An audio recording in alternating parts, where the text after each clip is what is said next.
What if I told you, yes you, that the Middle Ages never happened? That everything from the years 614 to 911 AD were just a colossal clerical error, an elaborate hoax, a historical mirage, if you will, conjured up by medieval bureaucrats with way too much time on their hands. This is the main claim of the phantom time hypothesis proposed by a German historian named Heribert Illig. I think I'm pronouncing that right, but I don't care if I'm not. Illig argues essentially that due to drift in the Julian calendar, along with a conspiracy involving the Pope, the Holy Roman Emperor, and the Byzantine Empire, that the entire early Middle Ages were just completely fabricated in order to justify their control over the calendar. Illig and his supporters argue that there is a 300-year drift which points towards this conspiracy. They say that there's a lack of reliable archaeological evidence from the period between 614 and 911 AD. And they also claim that there are few significant architectural remains from this period compared to earlier and later centuries. And they also claim that the Carolingian Renaissance is basically made up, like it's completely fabricated, and shouldn't have logically occurred when it did due to this cycle of empires. Additionally, because many medieval chronicles and manuscripts were copied during the later Middle Ages, it's difficult for modern historians to accurately date certain medieval events, which is why we used to call this period the Dark Ages, because of how confusing the records were. However, Illig actually suggested that these inconsistencies implied that a lot of these events were backdated, and that many of the events were simply fabricated by later historians trying to justify this conspiracy. He also claims that a lot of the architecture from this time period is evidence of the theory. He basically says, like, if Rome fell in 476 AD, then why do we see Roman-looking architecture throughout this early 10th century? Clearly, it's because the distance between Rome and the Holy Roman Empire was just a few centuries closer than we thought, and not because styles can persist and almost every single medieval kingdom or empire wanted to present themselves as the logical successor to Rome in order to justify their claim to rule, resulting in even the Lombards and the Goths adopting Roman institutions, the SPQR, Latin as the lingua franca, Roman architecture, etc. No, clearly, there's just like this big conspiracy going on. So the biggest axiom of the theory is, again, the shift from the Julian to Gregorian calendars. The Gregorian calendar reform that happened in 1582 corrected the drift of the Julian calendar, which accumulated about 10 to 13 days of error since the time of Julius Caesar. Now, according to Illig's calculations, the error should have been more than 13 days if the commonly accepted medieval chronology were correct, implying that the Gregorian calendar added actually 3 centuries artificially. Why would 3 centuries be randomly added? Well, Illig says that it's because the Holy Roman Emperor Otto III thought that ruling in the year 1000 was a nice round number and made him look divinely ordained. That is the reasoning Illig gave for why they literally changed the calendar by 300 years. So Otto, Pope Sylvester II, and for some reason the Byzantine Emperor Constantine VII supposedly conspired to invent nearly 300 years of history. They doctored these documents and had other people, forge manuscripts over the coming centuries. They forged whole chronicles and invented an entire dynasty, the Carolingians, complete with their own superhero-like figure, Charlemagne, who never existed. Yes, according to this theory, Charlemagne is just medieval fan fiction. And furthermore, the Byzantines, for some reason, would make up Charlemagne to, screw up who was the successor to Rome. Clearly, this makes total sense. It's completely foolproof. Actually, it doesn't. Surprise! Let's talk about why this is not quite accurate. So firstly, we have ancient astronomical observations, like solar eclipses, recorded from China, the Middle East, and Europe that perfectly match these calculations during the Gregorian reform. So if 300 years were missing, basically celestial events like the solar eclipses would be completely out of sync with our calculations. But they're not. You know, the Gregorian calendar works fine, and we're able to predict celestial events completely perfectly fine. Maybe also the Tang Dynasty was in on the conspiracy too, because like a ton of our celestial records come from the Chinese. Speaking of the Tang, while Otto III and his medieval Illuminati were supposedly cooking the books in Europe, civilizations in the Islamic world and in China with the Tang and even the Maya were keeping perfect track of time throughout this period. Good luck convincing the Maya to change their calendar so that Otto can rule in the year 1000. Beyond this, we have tons of written records, coins, and artifacts tied to Charlemagne, so if he were fake, someone would have had to fabricate an entire continent's worth of history, including the rise of Islam, the Viking raids, and countless other events that somehow perfectly align with what came before and after. On that note, let's take a look at an extensive list of everything that would have to literally never have happened in order for Illig's theory to be true. The entire Carolingian Empire, including Charlemagne, his conquests, his reforms, the Battle of Tours, where Charles Martel halted Islamic expansion in France, the Holy Roman Empire's entire early foundation under Otto I, the rule of Louis the Pious, and the Treaty of Verdun, which divided Charlemagne's empire under his grandchildren, the Viking raids on France, England, and Ireland, the rise of the Kingdom of West Francia and East Francia, the foundation of Hungary by the Magyars, the entirety of Anglo-Saxon England, including the Heptarchy, the reign of Alfred the Great and his wars against the Vikings, the Danelaw, the Norse control over parts of England, the conversion of the Anglo-Saxons to Christianity, the formation and conquest of the Visigothic kingdom in Iberia, the Visigothic rule in Spain until 711 AD, the Islamic conquest of Spain, the start of the Reconquista and the Battle of Covadonga, Byzantine history between 614 and 911, including the Byzantine Sassanid War, the Arab-Byzantine Wars, including the Siege of Constantinople, the entire reign of Emperor Heraclius, and the introduction of Greek as the empire's official language, Leo III and the Iconoclast, the Macedonian dynasty's rise, including Basil I and Leo VI, most of early Islamic history, including the life of the Prophet Muhammad, the Rashidun Caliphate and the spread of Islam, the Umayyad Caliphate and the establishment of Islamic Spain, the Abbasid Caliphate and the founding of Baghdad in 762, the translation of Greek and Persian texts into Arabic during the Islamic Golden Age, and beyond this, the Christianization of the Slavs, the conversion of the Anglo-Saxons, the establishment of monasticism across Europe, the schism between the Catholic and Orthodox churches, which didn't happen during this period, but the discussions happened during this period, the spread of Karaite Judaism, the adoption of the stirrup, which revolutionized cavalry warfare, the spread of paper-making technology from China to the Middle East, advances in Byzantine military technology such as Greek fire, the development of Islamic medicine including the works of Al-Razi and Al-Kharmasi, a crap ton of architecture including the Dome of the Rock, the Great Mosque of Cordoba, the Umayyad palaces in Syria, Jordan, and Spain, the Palatine Chapel in Aachen, the cathedral building movement that started under Charlemagne,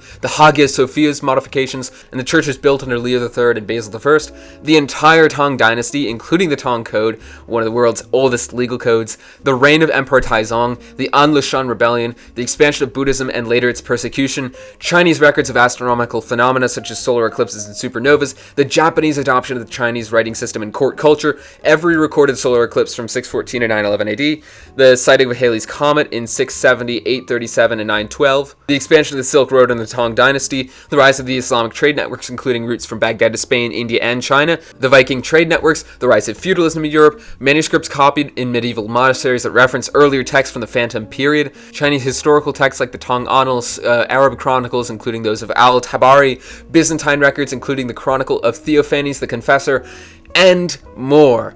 Holy crap, I need water, man. So as you can probably tell, despite its intriguing premise, historians and archaeologists overwhelmingly reject the phantom time hypothesis. Contrary to what Illig would say, we do have plenty of archaeological records from the phantom time period. We also have the aforementioned astronomical records, records of comets and eclipses, tree ring dating, continuous records in Latin, Greek, Arabic, and Chinese, sources that cross-verify historical events, And even the core pillar of this theory is actually based on a miscalculation. The Gregorian reform actually fixed the drift from the Council of Nicaea, which had established a method for determining the date of Easter Sunday by fixing the vernal equinox on March 21st in the Julian calendar. It wasn't meant to actually fix the drift from the reign of Julius Caesar. So by 1582, the astronomical equinox was occurring on March 10th in the Julian calendar, but Easter was still being calculated on March 21st. So Illig's 3 missing centuries are actually not real. They correspond, unfortunately, to the 369 years between the institution of the Julian calendar in 45 BC and the fixing of the Easter date at the Council of Nicaea in 325 AD, long before the introduction of the Gregorian calendar. But what if Illig's theory was actually correct? What if, in an alternate timeline, the early Middle Ages never happened? Before beginning today's alternate history scenario, be sure to leave a comment and subscribe. If you want to help support our content, you can watch through our extensive catalog of videos, or consider supporting your legion, like our current channel members, Eaglefall, Derek Arno Wolfgang von Siefertberg, Stratocrat, Daniel Andrulis, and Lekness. Thank you, and enjoy the video.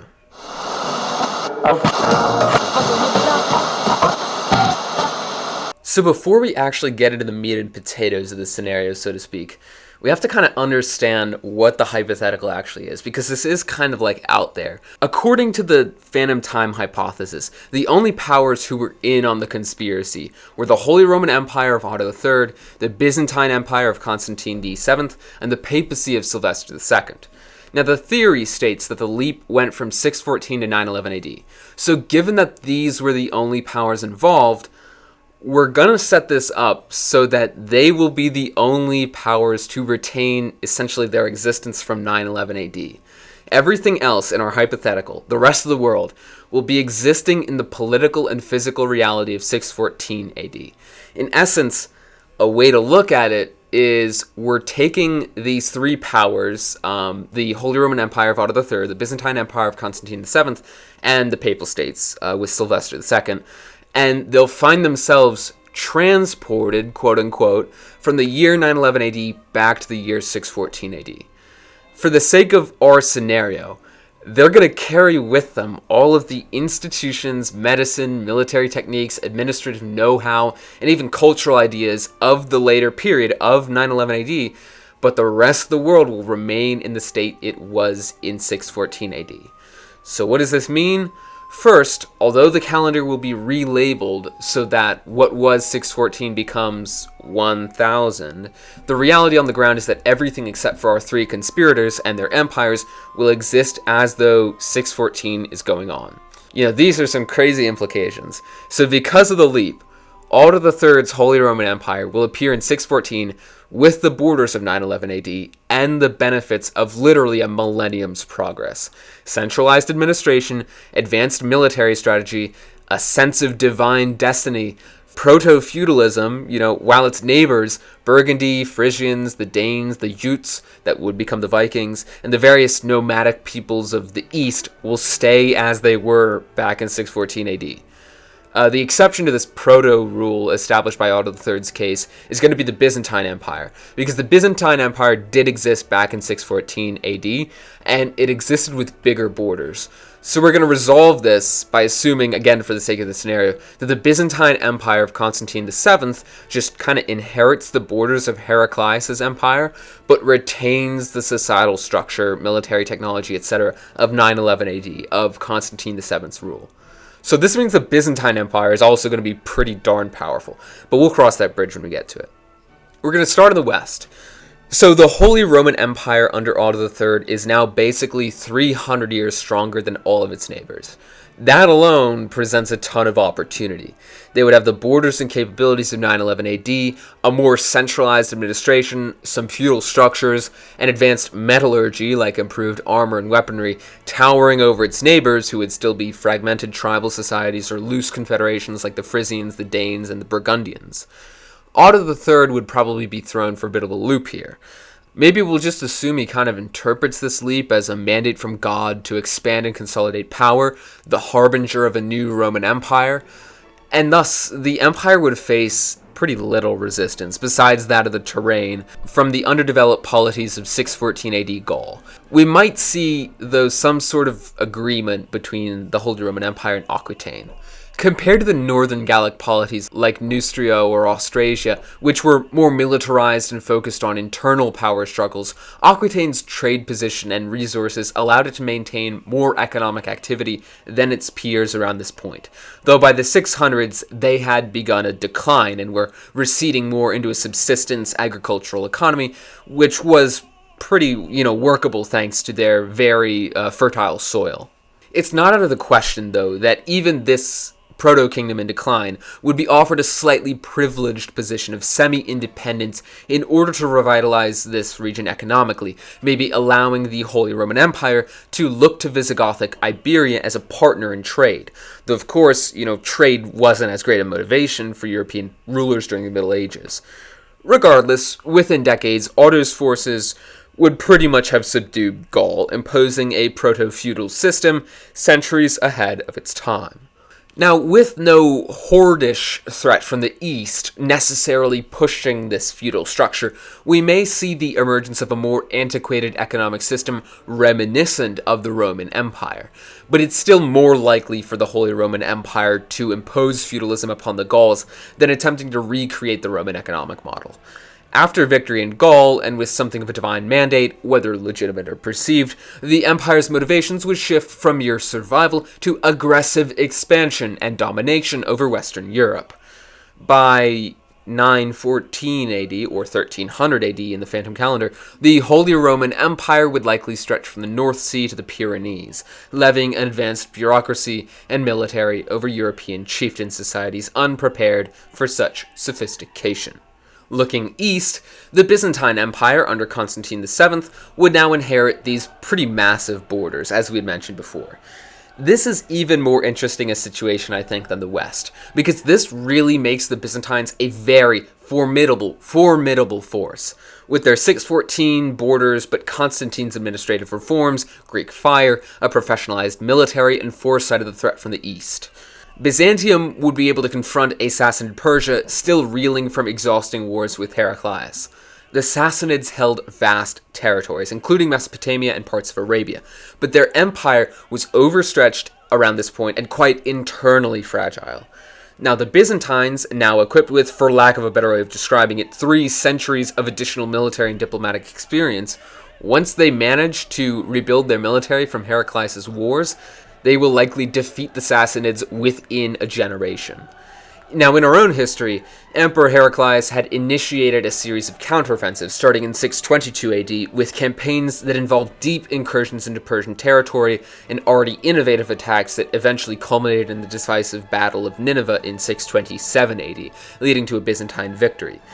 So with the refined thematic system that had been developed until Constantine VII's rule, allowing for more efficient mobilization, not to mention the military advancements, including, of course, Greek fire, though it's not going to be too helpful in land-based combat, by 644 AD, aka 1030 AD in our, made-up time, Constantinople could feasibly, literally control Persia outright, absorbing the Zoroastrian heartlands, which were already faltering under a corrupt priestly-classed, weakened Sassanid rule and a decline in belief. Now, this victory would also completely stifle the conditions that birthed Islam in our timeline, if Islam is even created at all, which is going to have some huge implications, but we'll get to that in a little bit. But without a weakened Byzantium and with a Christian / Zoroastrian / maybe Nestorian Persia, the Arab tribes of the Hijaz would lack the power vacuum to unite and expand, and they would likely remain sort of just like squabbling tribes in Arabia, which is kind of like how Arabia operated for most of history before this. Now, with regard to Zoroastrianism, under Byzantine rule, it will probably persist, just not as a state-supported religion, and will likely see a ton of intermingling between Christianity and Zoroastrianism in this territory, which are already healthily paralleled, into a plethora of new faiths or cults or syncretic religions blending Greek and Persian elements. The Byzantines would now, however, face a great plethora of enemies who would dictate a redirecting of the empire's focus and energies towards securing its eastern frontiers against steppe nomads like the Gokturks. The Teme system, or Teme, I don't quite know how to pronounce it, even at its peak in the 9th and 10th centuries, though, it was designed to govern and mobilize a smaller, more defensively postured empire. Not one that's now going to be sprawling from the Adriatic to Zagros. Now, this means that for the Byzantines to govern a conquered Persia, it's not merely an administrative challenge, it's literally a civilizational challenge. Persia, of course, had those deep Zoroastrian traditions, though as mentioned, these were waning by this point in history, but also it had a Persianate elite class, complex agrarian systems, and urban centers like Ctesiphon that are culturally going to be very alien to Constantinople. And without a buffer zone of semi-autonomous satrapies or federated provinces like a Greater Armenia or Lazica, the Byzantines risk essentially repeating the Sassanid mistake: over-centralization and military thinness across an enormous frontier. As we've seen from Rome's 3rd century crisis, logistical constraints, grain supply, military garrisons, and tax burdens may outpace even Constantine's most efficient reforms. But that isn't all, unfortunately. The collapse of Sassanid Persia removes the Persian buffer against Central Asian nomads, placing Byzantium in direct confrontation with the Gokturks, who controlled the Eurasian steppe corridors from the Attalai Mountains to Bactria, whom the Byzantines haven't really fought against like the Persians were able to. Now, there is the argument that, of course, the Persians are going to want to defend their homeland, whether they're under Byzantine rule or not, so they're going to still act as a buffer force, but still, we're in a completely different situation here. The Byzantines don't know how to deal with these steppe warriors. Now, Gokturk confederations, especially the Second Turkic Khaganate from 682 to 744, were certainly politically volatile, but they were militarily just elites. They were far better than the capabilities of even the Holy Roman Empire in this alternate timeline.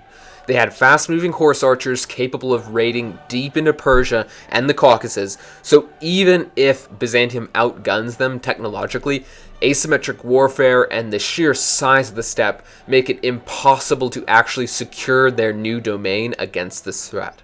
So it'll basically be a never-ending struggle that the Byzantines aren't as adapted to as the Sassanids were, or even the Chinese dynasties, who really defended very well against them. If they want to survive, Constantinople is going to have to build forward fortresses out in this Persian Central Asian region. They're going to have to support or maybe Christianize some vassal tribes, and they're possibly even going to have to intervene in Khaganate politics, which is going to be a huge force of trial and error there, just as the Tang Chinese did during this time. And, none of this occurring or even being presented to Constantinople is necessarily a given. But it's not all awful, sort of. With Egypt, Syria, and Persia under ostensibly Byzantine control, the empire is now oriented eastward, meaning there's a lower chance of conflict with the powers that be in Europe, and quite likely no need for a crusade, which might invite the Venetians to sack Constantinople. But of course, that's 500 years ahead of where we're at here. To jump on this a teeny bit though, the rise of Venice as a sole financial power actually might not even happen now, as Constantinople will now become the arbiter of East-West trade, and this is the big one. They're going to inherit not just, of course, Roman institutions as they had, but the Sassanid commercial nexus as well, thereby allowing the Byzantine Empire to develop a wealthy merchant class that could come to rival what we saw in Venice in our own history. Again, that's ahead of ourselves, but this state of affairs will redirect the empire's energies towards Central Asia, towards the east, maybe India eventually. But this is far from the traditional Byzantine preoccupations with the Balkans, Anatolia, and the Levant. So now we will most certainly see a recession of Byzantine control from North Africa and probably Italy over time with this state of affairs, especially since the North African tribes were really asserting their independence at this point, and the Moors were carving out an empire for themselves. We are going to see something happen that might just set up the Byzantines for like another 1,000 years of rule here. And that's because I think that there is a good chance, a good possibility of Byzantine-Chinese relations in this scenario. The historical precedent does exist for this. Remember, the Sassanids maintained tenuous but meaningful relations with the Tang dynasty, largely through intermediaries and embassies along the Silk Road. The Byzantines themselves had sent envoys as far as China in the 6th century, and we know that the Chinese referred to them as the Daqin or Fulin, recognizing them as a great empire somewhere in the west. Now imagine the possibilities when Byzantium controls Persia and becomes the new face of the West to Asia, the terminal point on the Silk Road. Culturally, this opens up an unprecedented eastward exchange. With Nestorian Christianity already present in both Persia and even Tang China, the Byzantines now have the potential to act as its institutional quote-unquote sponsor. Nestorianism could essentially become a diplomatic tool of Constantinople, given how deeply the Tang were interested in diverse religions. In Tang China, Zoroastrianism, Manichaeism, Buddhism, Taoism, and even early Christian missionaries were all tolerated. So it's not hard to envision a scenario where the Byzantine Empire actively supports Nestorian bishoprics in places like Chang'an or Luoyang, or more likely, Byzantine quote-unquote Orthodox ones. I know the schism hasn't happened yet, but basically Eastern Christian ones, in order to outcompete these heretical Christian sects. Essentially, what we have here is the possibility of a more Christian Silk Road. Not a Latin one, though. An Eastern, Hellenized Christian network mediated through Aramaic-speaking clerics and Persian administrators under Byzantine patronage. And this exchange wouldn't be purely spiritual, of course. Byzantine art, gilded mosaics, and iconography would begin to trickle into Chinese court culture, just as Persian textiles and Chinese silks filtered westward. The Byzantine court ceremonial, itself heavily influenced by the Persian rituals, might seem less alien to the Tang than one might initially expect. With both empires basically simultaneously constructing and embracing bureaucracy, civil examinations, and elaborate court cultures at once, there's quite a bit of civilizational common ground here. We could see parallel development between Tang China and the Byzantine Empire, who are both sharing different governmental innovations at the same time. Think about it. That's crazy. That's actually wild. Greek philosophical texts, through Syriac or Persian translation, might find their way to the East. Conversely, Chinese astronomy, alchemy, and even certain legal theories could permeate the Byzantine intelligentsia, perhaps through the academy in Constantinople or monastic centers in Armenia and Mesopotamia. Imagine a Chinese scholar studying Plato and a Byzantine monk examining the stars using a Chinese astrological chart. But the big question is, would this relationship be cooperative or competitive? And honestly, it's probably both, The Tang dynasty was at its apex by the mid-7th century, and it wouldn't need Byzantine help with the various nomadic raiders on its borders, but it would absolutely welcome commercial access to the Roman world without the intermediary of a volatile Central Asia. And from Constantinople's perspective, trade with the East, including access to Chinese steel, silks, paper, even tea, gunpowder when it comes, down the road, this could be a new crucial pillar of economic stability. Though it could also result in a pretty worrying reliance on this trade if the Byzantine Empire becomes accustomed to it, which would result in a lot of upheaval once the hordes begin to attack the Silk Road in huge numbers. Now that said, this trade relationship would also allow the Byzantines to counterbalance their growing military burdens by monetizing short-term peace along the Silk Road. If we see Tang China and the Byzantines work together to build up a defensive front against the raiders, a dual front policy of bribery, strategic marriages, and Christianization's efforts could create a soft perimeter of friendly buffer states between Byzantium and Tang China. It sounds nice on paper, and it would be a great defensive strategy, but the logistical constraints of it can't really be overstated. The Byzantines aren't going to be marching armies through Kashgar or Samarkand. They might subsidize Christian or pro-Byzantine warlords in Bactria or Sogdia, and they might also patronize Persian merchant guilds who can serve as their commercial proxies in Central Asia. But, there's not going to be a great effort from the Byzantines. Just as the Chinese, even when they had great relations with the Sassanids, they didn't defend the Sassanids from the Arabs. So it's like these civilizations might begin to build up connection through the Silk Road, but they're not going to have the willpower or really the capabilities logistically to defend it, so it's going to come under increasing strain. But it is cool to imagine a world where Chang'an has a permanent Byzantine embassy next to its Sogdian and Uyghur quarters, Chinese iconography influenced by Byzantine aesthetics, or Tang poets writing about the strange foreign Christian rituals from the far west.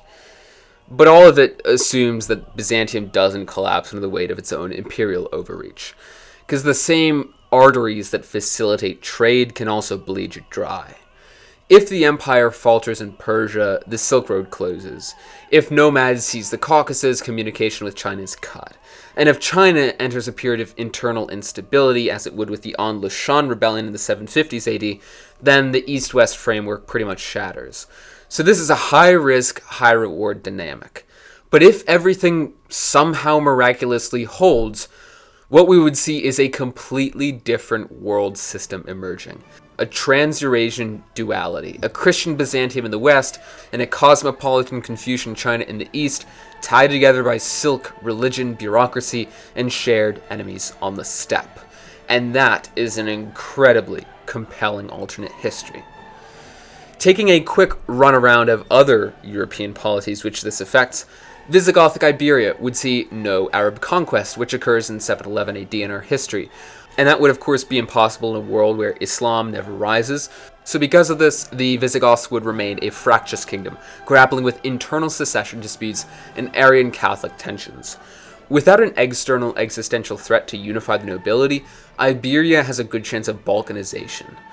We could see a series of competing regional kingdoms emerge from the ashes of weak Visigothic central authority. Perhaps a Cantabrian hill kingdom in the north, a Hispano-Roman Catholic polity in the east around Tarragona, and a Visigothic aristocratic regime holding on in Toledo or Merida.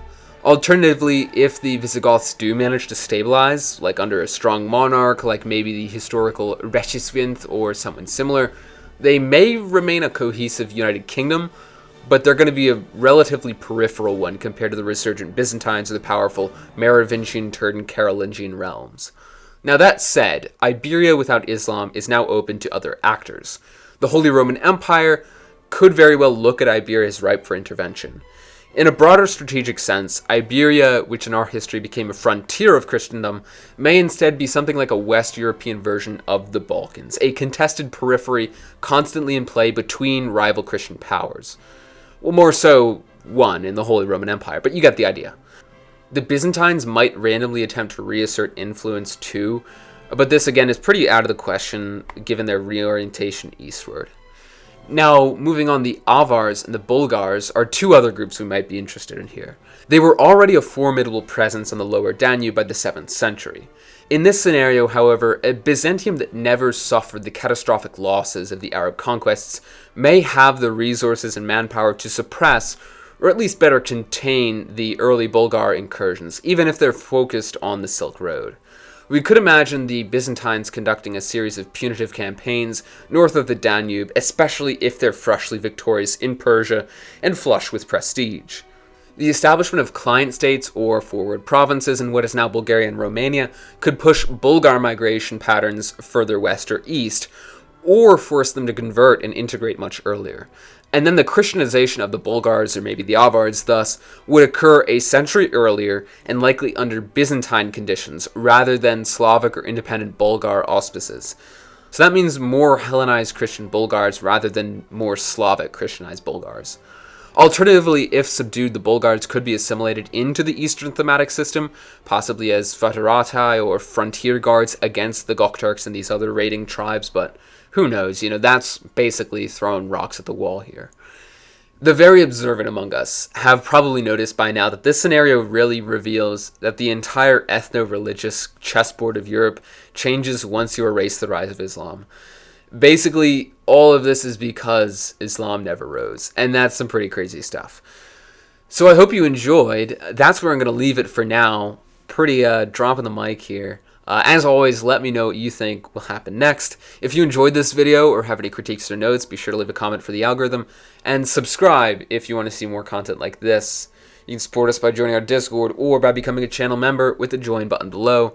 Thanks for your time. This has been the USFZ signing out. Also, let me know if you like this new narration style. I'm kind of, throwing things up a bit, changing things around, adding a little more personality to it.